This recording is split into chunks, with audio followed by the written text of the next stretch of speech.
And now it gives me great pleasure to introduce tonight's lecturer, Suffrage and Citizenship. Jackie.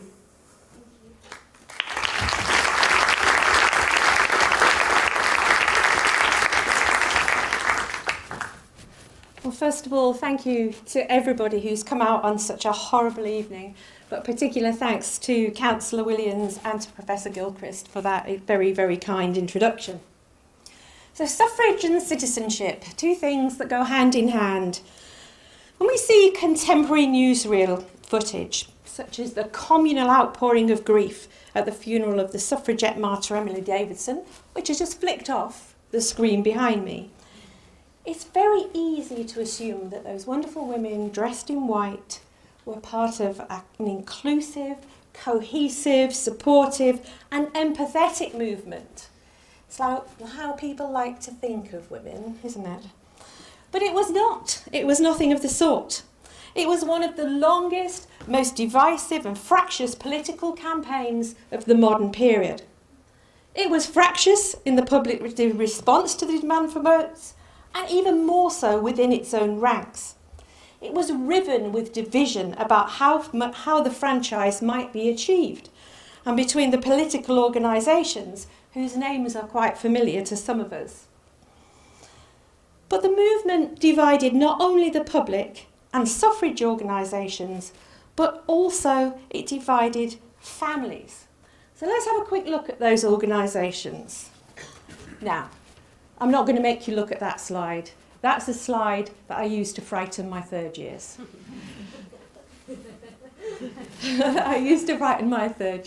But hopefully, without looking at the detail, it gives you some sort of impression of just how fractured that movement was. And we're part of the movement, we're not, we're going to do this, we're going to join with them. It's a really complex story that horrible looking slide actually says.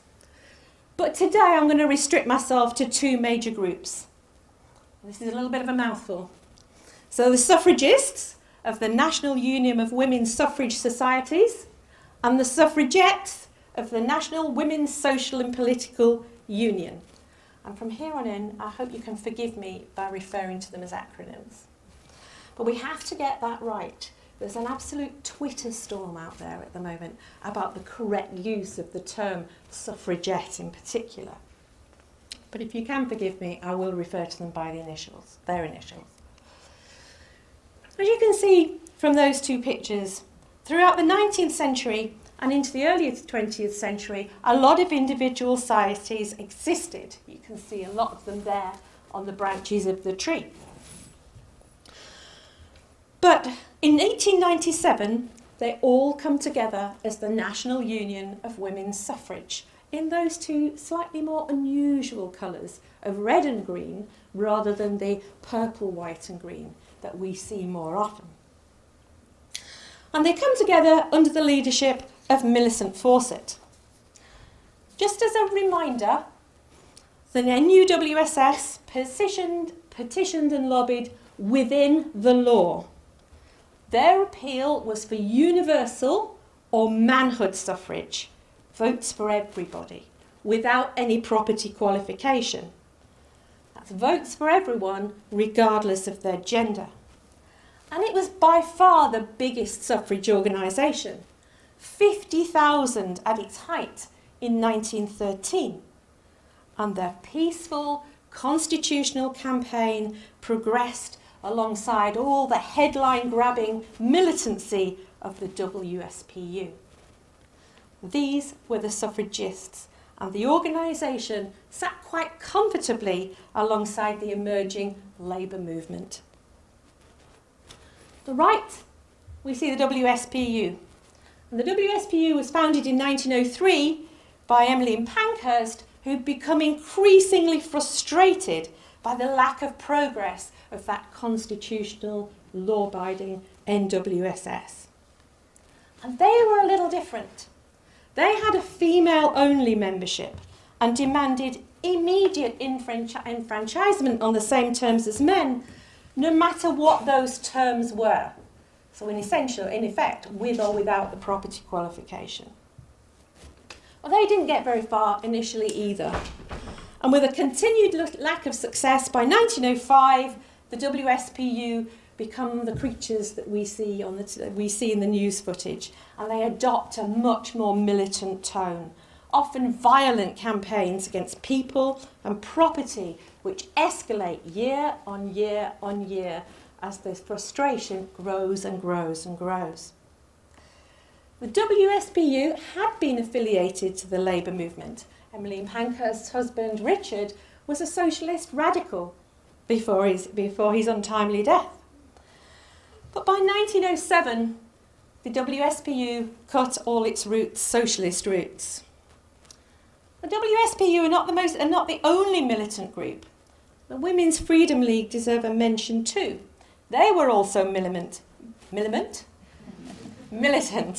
but they drew the line at violence. And we'll get back to that later when I give you a little break from listening to my voice constantly.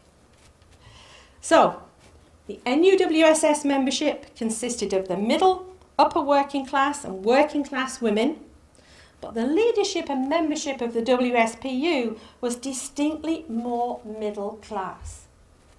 Very nice, often well-educated, middle-class women, peppered with a sprinkling of working-class activists too. The WSPU, after its final split in 1907, became increasingly London-centric, taking their fight for the rights of women right to the steps of Parliament. Both of these organisations were overwhelmingly white. However, there were some women of colour associated with the WSPU and with the NUWSS through their individual trade unions. And while they were a tiny minority, one woman in particular might be familiar, and if I have time, I'd love to talk about her at the end. And she made an enormous contribution, but hopefully I'll have a little bit more time for that later. That said, despite this myriad of differences, there was a common goal. Both organisations campaigned for equal participation within the political framework, or full and equal citizenship. The right to be able to engage in the parliamentary process that made the laws that all men and all women were expected to abide by. It was how that was going to be achieved that was most divisive. The politics of the approach divided the most famous of suffrage families, the Pankhursts, the founders of the militant WSPU. There may be something that surprises some of you about the picture of the Pankhurst daughters that you see there on the right. There are 3 of them. Most people have only heard of 2, but there are 3 of them. And by 1927, none of them were in contact with each other, and they never spoke again. Emmeline and Richard Pankhurst's daughters were as different as they were committed to their goals, and they provide us with a wonderful example of that divisive nature of Edwardian suffrage. So we have Christabel, here at the bottom, your left. Christabel was her mother's daughter. She was the founder and joint leader of the WSPU, and equally frustrated by the slow progress of reform. She became the coordinator of the increasingly autocratic, militant, and ultimately violent tactics employed by the WSPU. The WSPU had only female members, and they campaigned for votes for women on the same terms of men, and therefore in opposition to whatever party was in power, usually the Liberal Party. Sylvia, on your right, was a rebel. As a suffragette, she was imprisoned and force-fed more than any other campaigner. But in 1906, when her sister Christabel ordered WSPU members to use violence, Sylvia was distressed. Tactics such as setting fire to buildings, destroying golf courses, smashing windows of shops and politicians' homes, and for Sylvia as an artist, particularly destroying works of art, were a step too far. she broke away from the WSPU and set up the East London Federation of Suffragettes. I'm not going to mention them again, so you don't need to worry. Sorry, can you hear me? Sorry? I've got a green light. Is that all right? Can everybody hear me? Shall I just press on anyway? I have a loud voice. I've been in here before talking. Okay, I will. So back to Sylvia, the artist. She had a very different approach to life than her sister Christabel. Get quite upset, particularly about artwork, destroying artwork. And she set out the East London suffragette movement, built largely on her own principles. Men were welcome to join, and it returned Sylvia very much to the socialist roots where her family had originated. Sylvia was a rebel, though, and she embarrassed her mother and her sister Christabel when she gave birth to an illegitimate son, Richard, in 1927. She was never forgiven. Adela, at the top, she's the unknown Pankhurst. She was also a committed socialist. She was active in the WSPU in the north of England, but moved to Australia after her mother gave her £20, bought her a one-way ticket, and urged her to go and never return. Emmeline was increasingly afraid that Adela would criticise the WSPU publicly for its violent tactics and the very slight but perceptive shift to the right of politics, or incipient Toryism, of Emmeline and Christabel. She was horrified by the jingoistic attitude of the WSPU during World War II. Their motto of deeds not words that they'd applied for the fight of the vote, they also applied in support of the First World War. It was all about action, handing out white feathers, that sort of thing. Adela continued with her commitment to socialism, and in this shocking short telegram, Mrs. Pankhurst berates Adela for her opposition to World War I and compulsory conscription in particular. She warned the Australian Prime Minister. I can't do Emmeline Pankhurst's voice, although she did have a northern accent like I did. I am ashamed of Adela and repudiate her wish and repudiate her. Wish you all success. Make any use of this. And she sent that on March the 8th, 1917. So divisive indeed, even within that most famous of families. So hopefully I've given you a flavour of what's to come, but I only have 45 minutes this evening, so I can't give you a longer history of the suffrage movement, but I will cover a little background that you might be less familiar with. Suffrage doesn't start and end with breaking windows and setting fire to post boxes. So I'm going to take us back to 1832. Of course, the story of the women's demands for women's rights starts a long time before that. But arguably, 1832 is the point at which the direct campaign for parliamentary representation is commenced.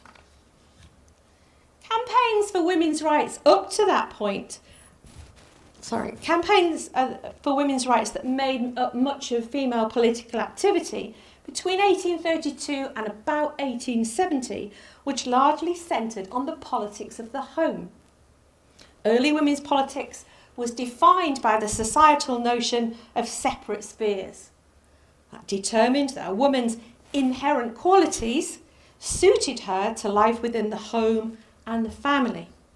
And equally, it suited men to the public sphere, the thrusting, highly competitive area of politics, business and industry, whether they wanted to or not. There was a huge amount of opposition from both men and women to campaigns for women's rights more broadly, within marriage, education and property. The middle class position, which is the influential position on the roles of men and women, were epitomised and utilised. Can anyone guess by who? That's okay. Queen Victoria and the royal family. In 1870, Queen Victoria made this marvellous statement. The Queen is most anxious to enlist anyone who can speak or write to join in checking this mad, wicked folly of women's rights. It's an important statement because she was the epitome of middle-class motherhood, the most influential woman in the country and beyond. And she used that empathy with the growing middle class, that idea of family, to build an empathy with them. And that picture on the right, occasionally I show my students, and they have to really look twice to know that that's Queen Victoria. She's very much presenting herself in that way. Ironically, the ideology that Victoria's promoting there, that idea of separate spheres, provided a platform on which women could challenge their virtual banishment to the home. Initially, women became involved in philanthropy, charity, poor relief, but all of those things expressed their caring responsibilities rather than displaying their political abilities. And they could get really quite insistent on philanthropy. They'd go out with their basket of goods and they'd go knock on a poor person's door and then you were going to take that whether they wanted it or not. They were quite insistent, but it did not display any political abilities. Women had some influence in running their communities. Rate-paying women had the right to vote in municipal elections since 1809. They'd been poor law guardians since 1834. The 1870 Education Act, this is the point my students love when I start talking about all the dates and the acts. It's like, I remember all this. But the 1870 Education Act allowed them to stand to be elected to school boards. In 1888, they were given the right to vote in county councils. But then for me, one of the most important breakthroughs of all was in 1894, the Local Government Act allowed women to vote for and be elected in district and parish councils. And this is a first. You can vote for and be elected. But, and it's a big but, what none of those things did, what none of those bodies women could be elected to, they did not change the law. It also continued to leave women dependent on sympathetic men to plead their case. The dates and acts, the warning coming now, okay, but we'll get through them quite quickly.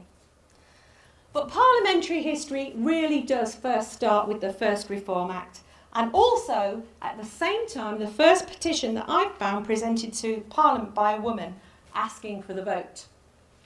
Mary Smith of the County of York said, "I pay taxes. I don't see why I should not have a share in the election of my representative." She also reminded her local MP that women were liable to all the punishments of the law, including the death penalty, and therefore they ought to have a right in making of the law. That sounds fairly reasonable. Hansard records, Hansard is where all parliamentary activities are documented. Hansard records, it was literally laughed out of the Commons. It was introduced as, and I quote, a petition that might be the subject of mirth. Indeed. The response from Sir Frederick Tench, I think he sounds rather, I can imagine him. Sir Frederick Tench made this wonderful statement. It would be rather awkward if a jury of half males and half females got locked up together for a night, as so often happens with the juries. This might lead to some rather queer predicaments. So they weren't having anything of Mary. But that first Reform Act is important for another reason. And that's because of the language that we see in that Reform Act. And it specifically, for the first time, states that it enfranchises male persons. And it's the inclusion of the word male that first specified a legal restriction on women voting. 1867, the second Reform Act also failed to include any concession to women's votes, despite John Stuart Mill's amendment. The Act enfranchised the urban working class in England and Wales and more than doubled the male franchise from 1 million to approximately 2.5 million of the 5 million men. Throughout the remainder of the 1860s and throughout the 1870s, the magnificent Lydia Becker spearheaded the campaign for women's votes, and her efforts ensured that suffrage was debated virtually every year. But I can say nothing else other than the bills were defeated by sheer prejudice. And I wish I had time to address anti-suffragism this evening, but unfortunately I don't. What was it about women's natures that made them so unsuitable to political life? Thankfully, not everybody thought it did.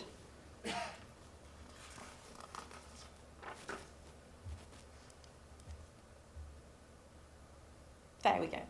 Jacob Bright, Liberal MP for Manchester, also called the Apostle of the Women, it's very kind of him, also appealed to women's special natures. Let you just have a quick read of that yourself, just for a couple of seconds.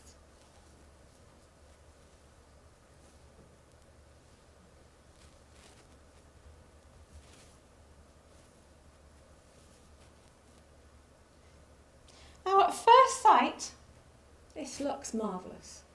This looks like a nice feminist statement at long last. But it isn't, really, is it? It's not. And it's interesting because he's not appealing for equality here. He's appealing more to that value of women's inherent natures.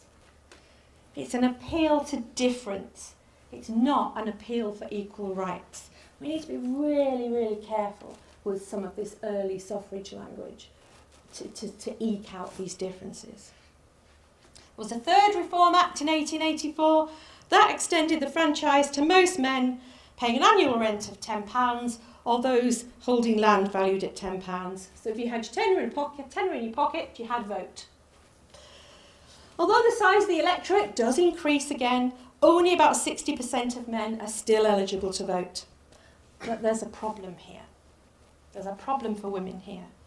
And that problem is that the Act gave the vote to illiterate labourers, but still not women. And it isolated them further as an underprivileged group.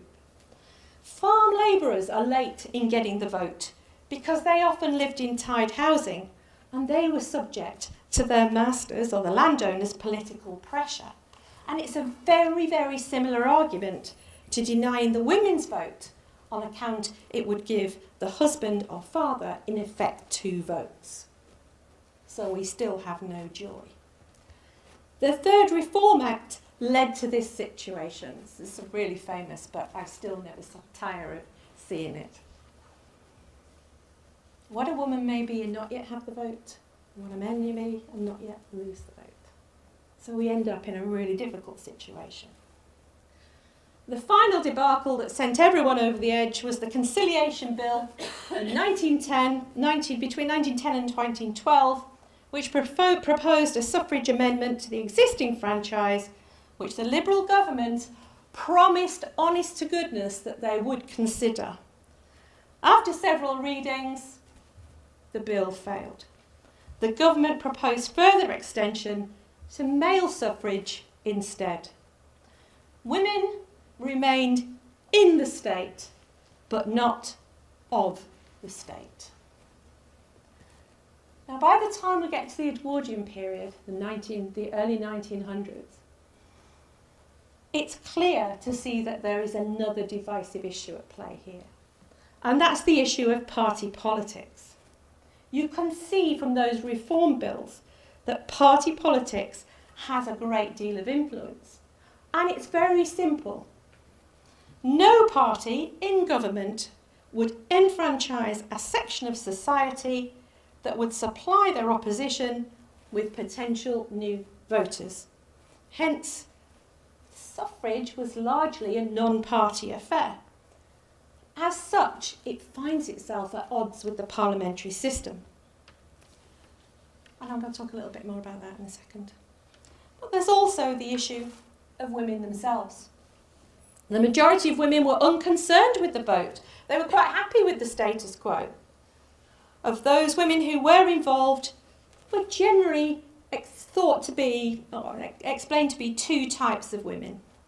Liberal women, with a small l, whose major concerns were poverty and who chose to depict themselves as moral and caring, both attributes considered valuable in politics by Jacob Bright for one.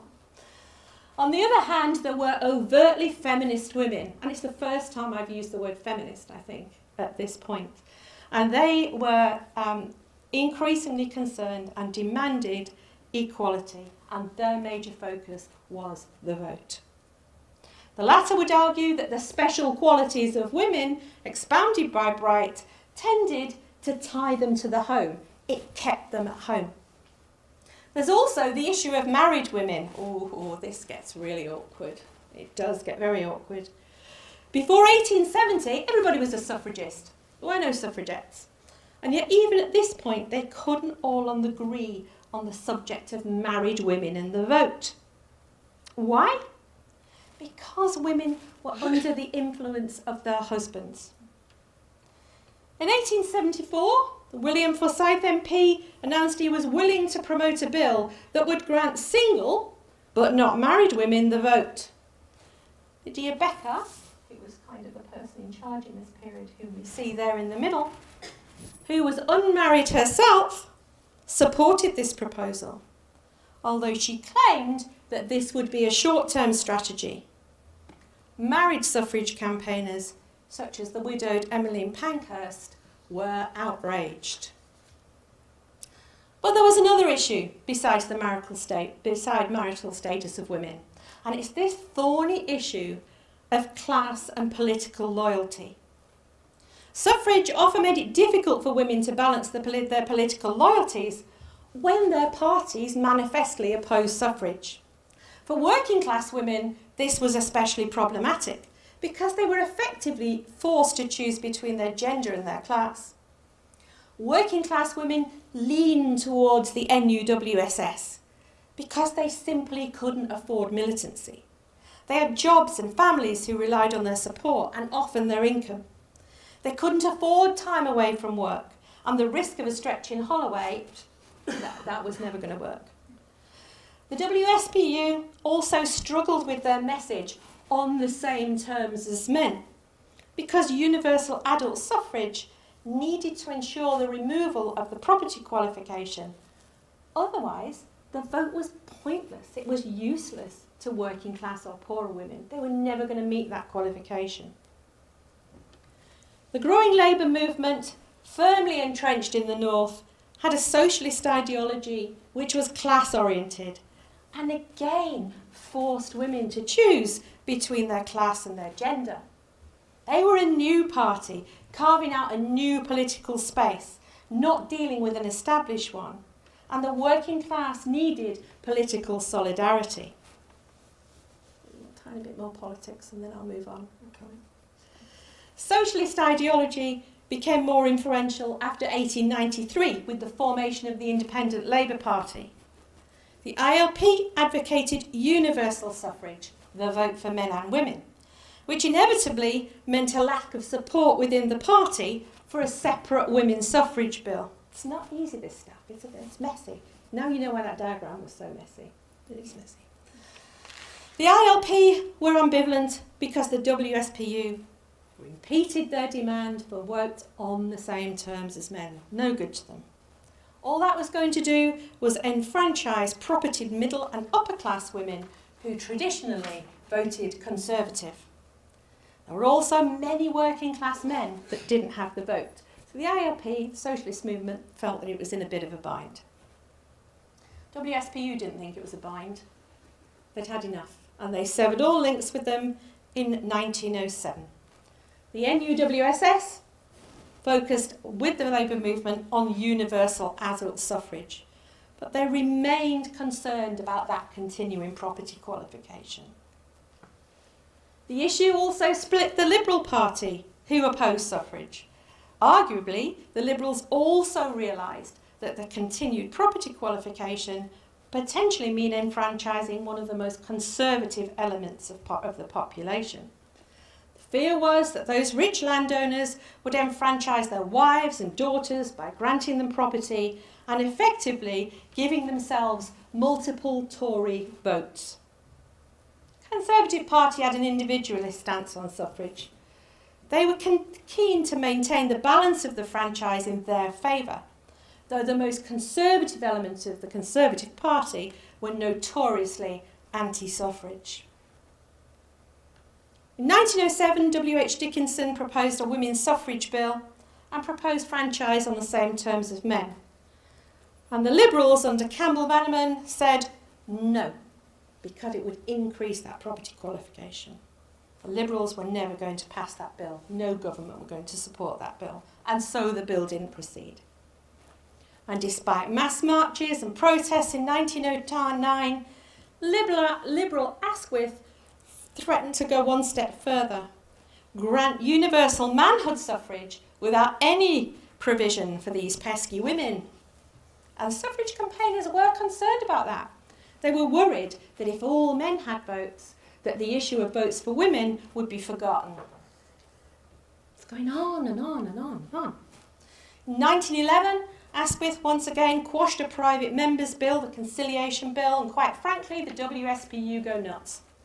And this is when we get all those wonderful headlines and all those wonderful pictures that we see. Window smashing in the West End, the arson of empty buildings, burning post boxes, and in 1913, Emily Wilding Davison died under the King's horse at the Epsom Derby.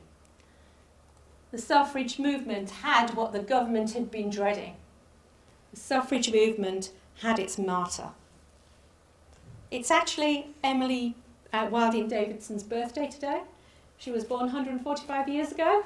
But obviously she died underneath the King's horse at the age of 40.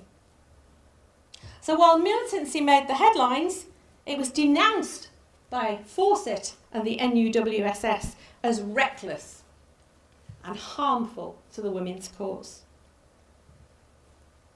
I think we could argue that the most divisive issue then was militancy, was deeds, not words.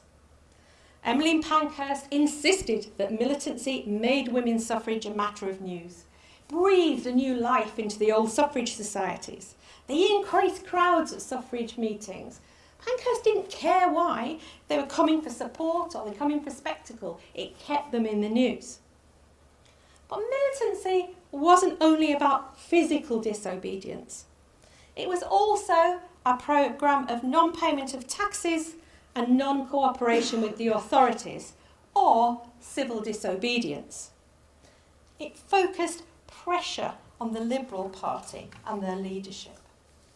Now, this is me coming back again to the Women's Freedom League, and I'm going to let you have a slight break from listening to me talking and talking. And I want to share some of my favourite sources that I work with you as much as I can. So these are examples of civil disobedience. That's my coin. The real one is here if you want to come and have a look at it later. And I absolutely love this. This is one of my favourite examples of suffrage propaganda, if you like. And it's brilliant. It's a penny. Everybody's got one in their pocket. Nobody throws them away. They're cheap and cheerful.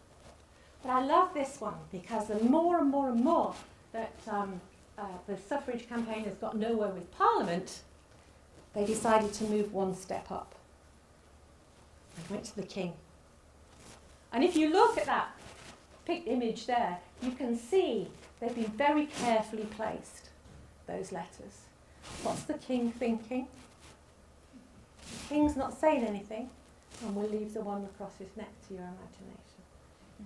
All of those coins also make sure that one of the letters clips that wonderful Latin around the edge. That Latin is his titles. So it was meant to be disruptive. But this is brilliant. It's cheap, cheerful, and it's in everybody's pocket. Here's another one of my favourite sources. In 1911, women decried, we are not of the state, we are not going to participate in the state. So they didn't. They decided they were going to boycott the 1911 census. And I love these. You can read stories into almost every single one of these that you see. I always have this image, and of a census enumerator in his big long black coat and his bowler hat, going very officially from house to house with his, filling in his census, and he comes across a suffragette household. Got him. And I love it. And you can almost see that story here. You can see that they've wrestled this form from that guy's hand, and they're going to fill this in themselves. No persons here, only women. And just to rub in the point, they've stuck their stickers on there, which advertised the big meeting where they all agreed that they were going to abandon the franchise. Sometimes I look at the right, and I sort of see writing the poor enumerator saying, I really tried. I did my best, but I'll just show you another one. This one I find particularly interesting as well. Votes for women, obviously, but you can see personal occupation suffragette. Not thinking so much about the poor old servant. She's still a servant, but we'll let that slide. We'll just let that one go. Suffragette. But one thing that, thank heavens, isn't on our censuses today, but I think it's quite interesting on this one, is on the right-hand side, that column which says infirmity. And you can see that the suffragette has said, I'll give you infirmity. Disenfranchised is my infirmity. And she's written that there herself in that column. And then you can see in red pen, scrub that out. Not a proper thing to be in that column. But there are some wonderful sources associated with suffrage, and some of them are quite unexpected. So this is hiding from the census. They wouldn't take part in census. Lots of other women had suffrage parties in lofts where they couldn't be found. They would all get together in lofts, or Emily Wilding Davidson hid in a cupboard in the House of Commons. Tony Benn put a plaque in the back of that cupboard and said, basically, Emily Davidson was here. She did. You never get to see that on the top, but if you can persuade someone to show you, it's great. I've been in there and closed the door. It's like, I don't know if I'd want to be here all night. It'd been okay in an attic having a party, but not sure about being in there all night. So it's interesting. There are some wonderful sources out there which are sometimes a little bit different than you might think. But this is all non-violent militancy. But that's not to say that violent militancy didn't go away. Women were imprisoned in numbers, and the WSPU campaign becomes characterised by hunger strikes and the government sanctioning of force feeding before the imposition of the Cat and Mouse Act. Let's take a breath and take those one at a time. So Marion Wallace Dunlop was the first woman to go on hunger strike in 1909. And she went on hunger strike over her status as a prisoner. She was arrested and imprisoned as a common criminal. Our girls are not having that. She said, I claim the right recognised by all civilised nations that a person imprisoned for a political offence should have first division treatment. I am now refusing all food until this matter is settled to my satisfaction. And really annoyingly, I actually got an image today of Emmeline Pankhurst writing, again, wresting it out of their hands and writing on her arrest form that she was a political prisoner. The issue for suffragettes was not only being arrested, but their status as prisoners. They were not happy being common prisoners. Now, this is a problem for the government. You cannot have these nice middle class, lots of well-educated ladies going on hunger strike. You can't have them starving themselves to death. We've already got one suffragette martyr. We can't have another one. And the response was a propaganda gift to the WSPU. But it was a gift that came at an enormous personal cost for the individual women. Here's an idea. The women will be force-fed. Not a lot better. And Mrs. Mary Lee was the first woman to be force-fed in 1909, followed by many, many, many others. And they were force-fed numerous times.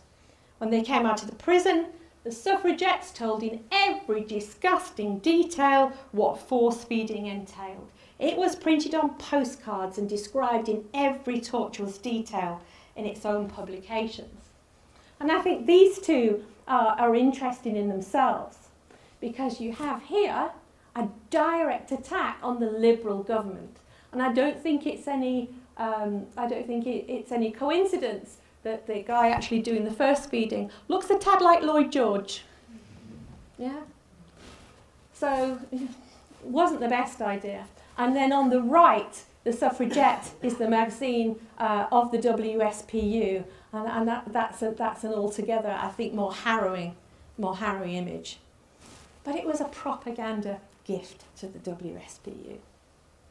Because while society thought these suffragettes are acting in a very unladylike manner, the barbarous treatment of Victorian women for relatively minor offences was beyond the pale. Just stop for a moment and think about what women had actually done to deserve this type of treatment. Set fire to a postbox? The sentences were completely out of kilter with their actual crimes committed. And then the big guns came out. So in 1913, Emmeline Pankhurst accepted responsibility for a campaign of arson and bombing, including Lloyd George's new country house.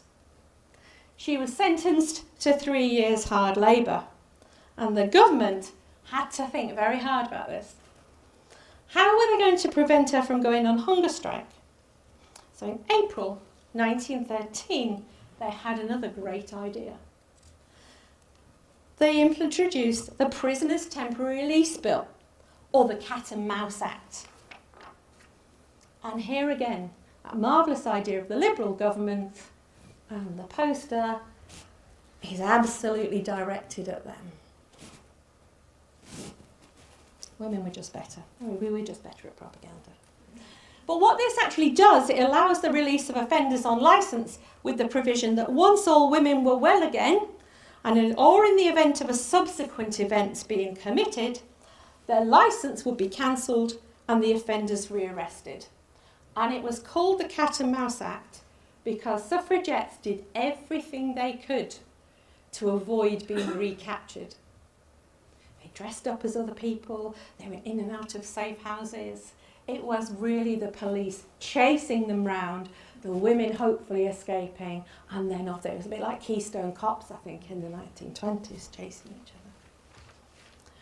The Act was rushed through Parliament because the government was becoming really anxious about the tactic of force feeding and the determination, no matter what, of jailed suffragettes to continue their hunger strikes.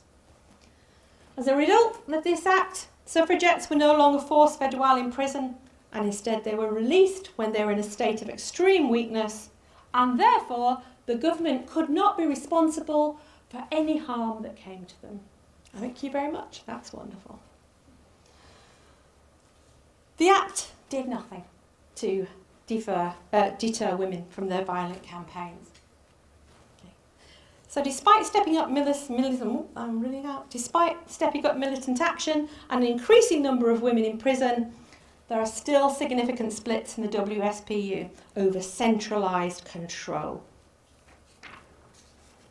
Emmeline Pankhurst called the actions of the WSPU during this period a flavour of what civil war was like when waged by women.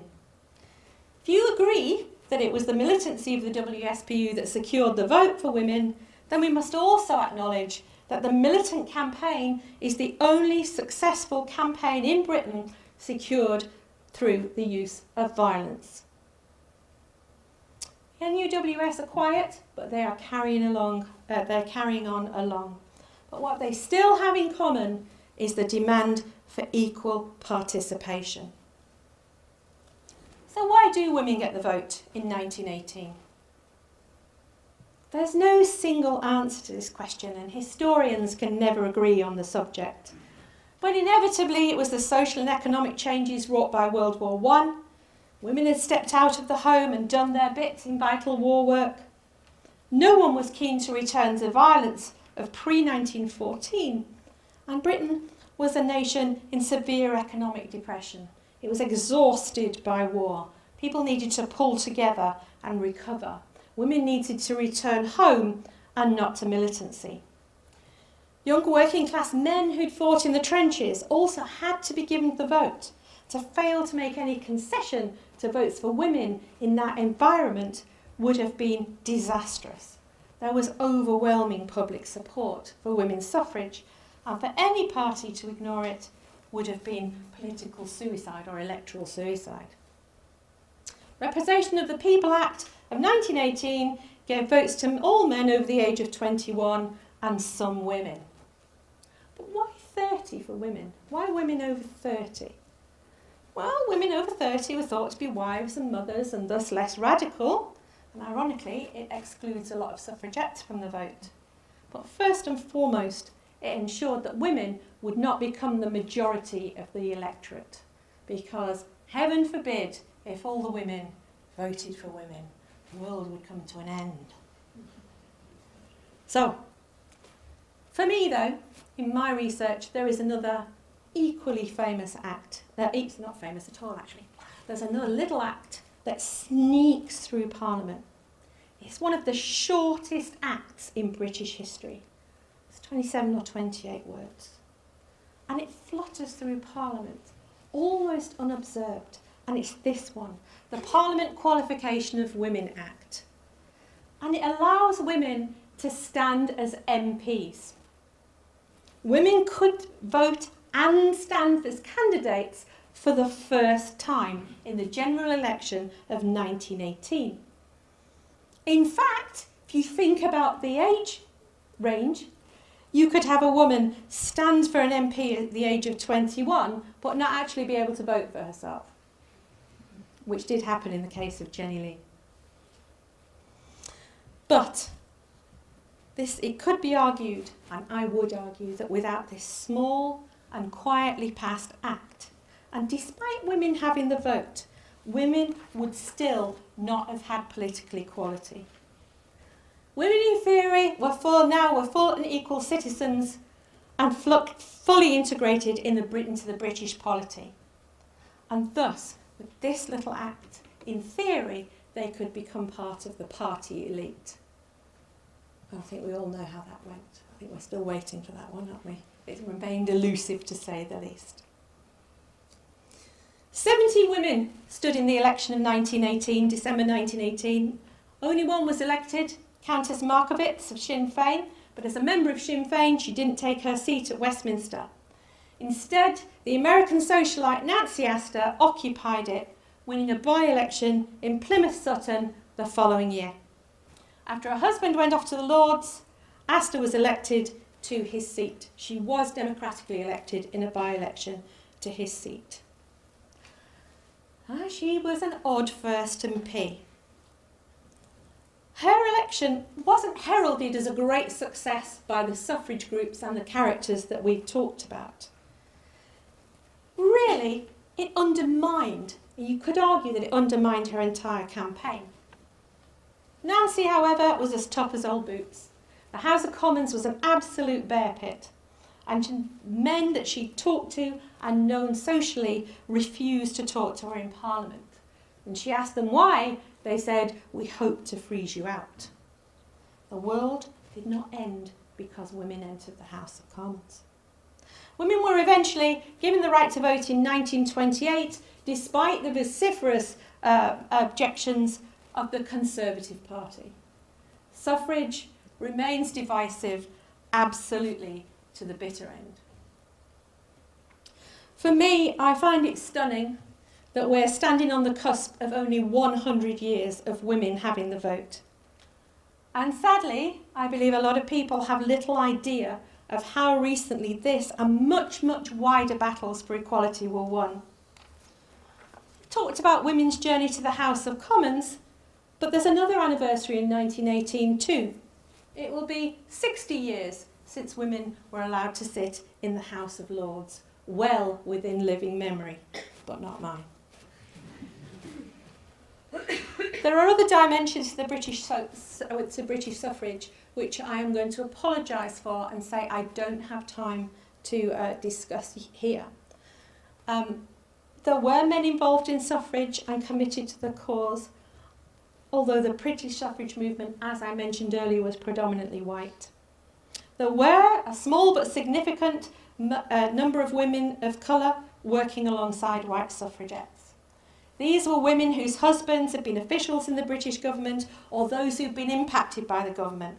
The most celebrated of these was Princess Sophia Duleep-Singh, who campaigned tirelessly in both Britain and India. Sophia was a member of the WSPU, and after a visit to India in 1909, having seen at first hand the reality of poverty there, she channeled her anger into militant activism. And in 1928, it was Sophia who became president of the Committee of Suffragette Fellowship after the death of Emmeline Pankhurst. One of Sophia's many, many successes as president was achieving consent for the Equal Franchise Act, which allowed the vote at the age of 21. On the whole, Sophia and her fellow Indian activists were, though, the exception to the rule. Often, the white suffrage-born campaigners believed it was their duty to speak for Indian women and women from the Caribbean. Somehow they felt that they were more capable of speaking for women than the women themselves. And ironically, they replicated that patriarchal attitude that had obviously that had been at odds with their own suffrage campaign. But after the franchise was granted, women were able to move on to diversified campaigning on other issues. However, for me, it was the election of female MPs with female constituents that made successive governments more inclined to legislate on matters relating to equality and diverse interests. So following a year of celebrations in 1918, here at Reading, we are really proud to be taking over from the Vote 100 project, which will become the Astor 100 project. And I am incredibly privileged to have been given the opportunity to manage that programme. We've got lots and lots and lots of really exciting things planned, and I haven't got time to tell you about any of them now. So, while what I've been talking about today are primarily histories of posh white women, it's important that we look back at this. It's important that we help young men and women of all religions, ethnicities, sexualities today appreciate and therefore better understand the context in which they too can achieve rights and full and equal citizenship. Thank you.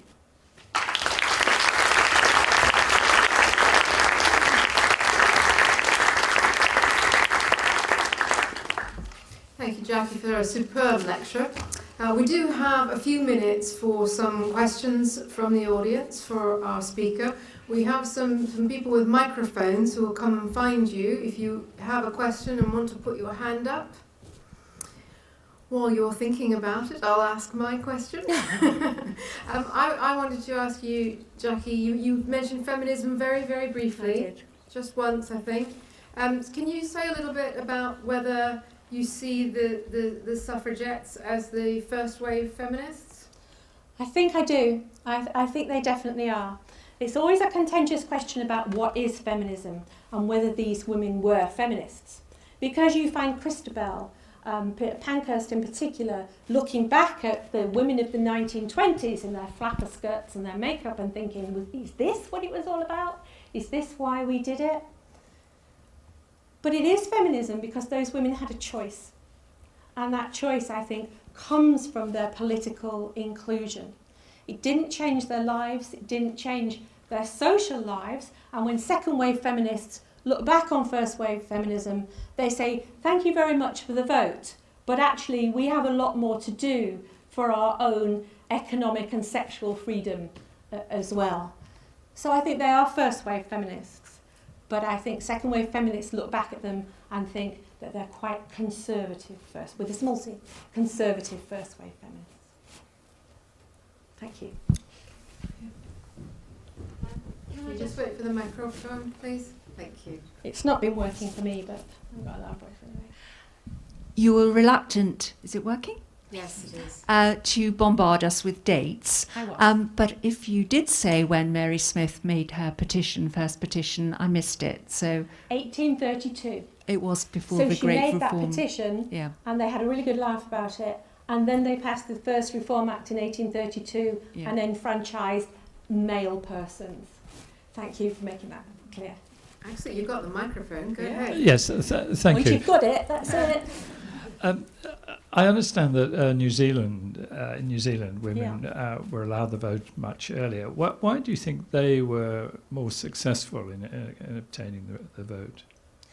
Frankly, I think it's a much smaller population, and I think it's a much less class-driven population.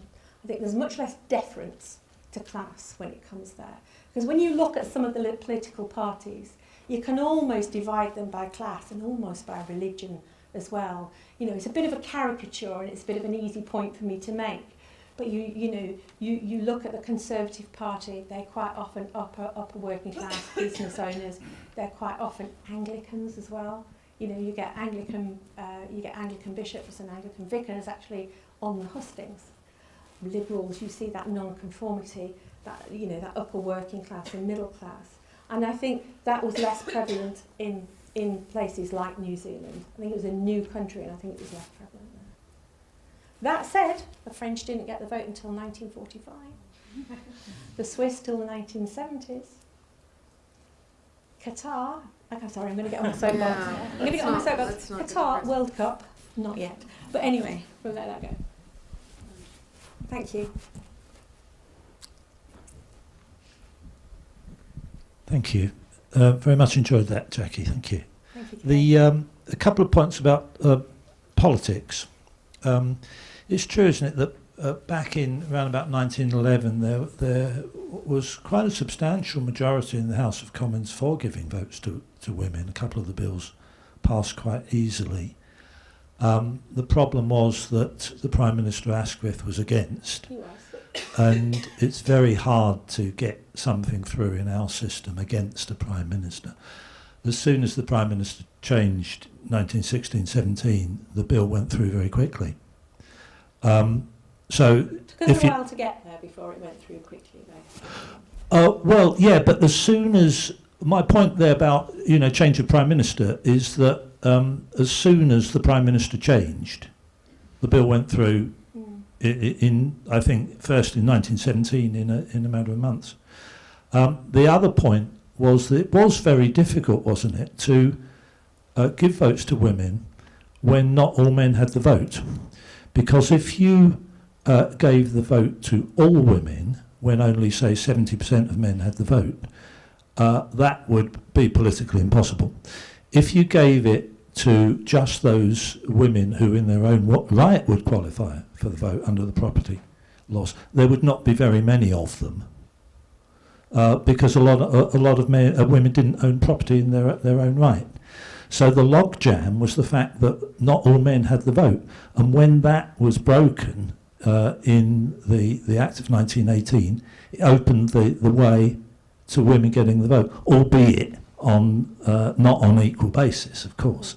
But I think there's two aspects of politics there, about the Prime Minister and about not all men having the vote, which were an important part of the story. Yeah, I think they were, and I only have so much time here. I think I was at pains to talk about the universal vote, talk about the men's vote, and talk about up-and-coming parties like the Labour Party, who were carving out that new space for themselves. So I think I was at pains to talk about that. But I do agree with you partially with the Prime Minister, but I think there's an element of political suicide in not passing that in the aftermath of World War One, because there are all those social and economic reasons why you don't want to be tied up in this same old question all over again. And it's quite interesting when it comes to 1928, because it takes us another decade to do it. And there, we have a lot of anti-conservatives, and it's actually their Home Secretary, Joyce and Hicks, who does most of the heavy lifting to actually get that through. The cabinet themselves are still quite anti. So I think there is, but thank you for bringing that to our attention. But I didn't have time in my 45 minutes to really go into the intricacies of that. But thank you for that, Kerry. Thanks, Jackie. I learnt a lot. Really interesting. I just wanted to ask what your thoughts are on voting now, considering it's 100 years. I'm really interested to hear more about Vote 100 and Reading Vote 100, by the way. But do you think we should have a system where everyone should have to vote, as I understand might happen in some other countries, where you still have an option to vote for none of the above, because voting turnout is so low and is often around 30% or sometimes even less. The other point I just wanted to quickly make is that I found out that there are some situations where women aren't even able to vote now, such as women fleeing domestic abuse. If they're in a refuge, they're not actually able to vote in elections. And I understand that is going to be changing soon, hopefully, but I just was really astonished when I heard about that through no fault of their own, women are being withheld from voting, because it's so important that we all vote. I think you're absolutely right. I'm going to preface my answer by saying I'm not a political scientist, and I'm always very careful about giving my political opinion, especially because I work on the Conservative Party most of the time, so I know quite often I'm a dodgy ground. But I think it is important that we exercise our vote. I think it's up to politicians to engage with us to make sure that we exercise our vote. Political apathy is the fault of the voter to some extent, but I would argue it's also the fault of the politicians. You need to engage with your audience, and I think that happened this time. And I think it was a bit of a shock to the political system that suddenly young people were engaged. I'm making no comment on the policies, but you can't hide the fact that they were completely engaged, and out they came. Not voting is also your democratic right. You know, it is your right not to vote. So I think I'd be wary about saying everyone has to vote, but I think there is a balance for who's responsible for making sure that we come out and we do vote. There's a balance to be had, and I utterly take your point on women in refuges, and there are other odd there are other odd circumstances where unfortunately we do find the same thing. Thank you. Okay, I think last question, there's one just at the last row there, just had a hand up. Okay, so I think you've got the last question because we're hiya. Sorry, thanks for a very informative lecture. I think I learnt a lot there. I know you don't have time to touch on every single issue within the different suffragette factions, but you did briefly mention about how there was a lack of women of colour. Yes. And I was just kind of wondering if you think that's because some of the factions were inherently racist and that they actively excluded women of colour? No, I think it is absolutely to do with the population, the demographic of the population as it was at that time. You know, we're talking about the Edwardian period. As always, women of colour are underrepresented. That said, when we look at the number of women in Parliament, proportionally, particularly black women are fantastic. We have a great proportion of wonderful black female MPs. But I think it's more the demographic. And I always find it difficult, if you like, to answer these questions because I'm a historian and I can't invent people. I have to be honest and just say it was the demographic of the population. But when you see the work of people like Sophia Dunnett-Singh in particular, their influence is amazing compared to the proportion of the demographic that they represent. And also I think the women's movements were far more, and this is a real broad statement I'm going to make, I think a lot of the women's movements were far more welcoming to women of colour than some of the trade unions in particular. Thank you. Ladies and gentlemen, please join me in thanking Jackie for an excellent lecture, and thank all of you for your questions as well.